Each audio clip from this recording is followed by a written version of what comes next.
কক্সবাজারে প্রতিনিধি রিয়াদ উদ্দিনের কক্সবাজার চকরিয়া থানা পুলিশের অভিযানে ভুয়া নৌবাহিনীর সৈনিক পরিচয় দানকারী দম্পতি গ্রেফতার করা হয়। শুক্রবার দিবাগত রাত 1টার দিকে চকরিয়া পৌর শহরের স্বপ্নছোঁয়া ইভেন্ট ম্যানেজমেন্ট থেকে তাদের গ্রেফতার করা হয়েছে।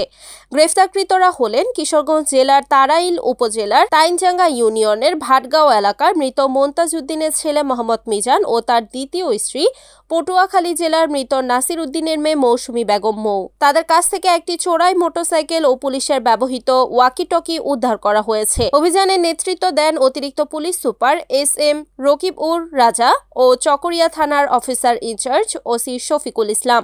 খ্রিস্টাব্দ রাত আনুমানিক 1-2টার সময় আমাদের চকরিয়া থানা বিশেষ করে আমাদের অফিসার ইনচার্জ উনি একটা অভিযান পরিচালনা করেছেন। অভিযান পরিচালনার মাধ্যমে আমরা একজন নৌবাহিনীর সদস্য পরিচয় দানকারী একজন প্রতারককে গ্রেপ্তার করতে সক্ষম হয়েছে।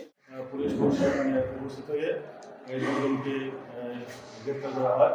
পরবর্তী জিজ্ঞাসাবাদে তারা স্বীকার করে ইতিপূর্বে তারা বহু এই কাজ করেছে। এ বিষয়ে 19 এপ্রিল শনিবার থানা হলরুমে প্রেস কনফারেন্সে ওসি জানান, ওয়াকি-টকি সহ নৌবাহিনীর সদস্য পরিচয় দানকারী দম্পতিকে পৌর সদরের এক ফটোগ্রাফির দোকান থেকে গ্রেফতার করা হয়। ক্যামেরা ভাড়ার কথা বলে প্রতারক পূর্বক বিভিন্ন স্থান থেকে ক্যামেরা নিয়ে ফেরত না দেওয়ার অভিযোগ স্বীকার করেছে এই দম্পতি। এদের বিরুদ্ধে দেশে বিভিন্ন থানায় অর্ধ ডজন মামলা আছে বলে জানা যায়। Report Riyad Uddin, NAN TV, Cox's Bazar.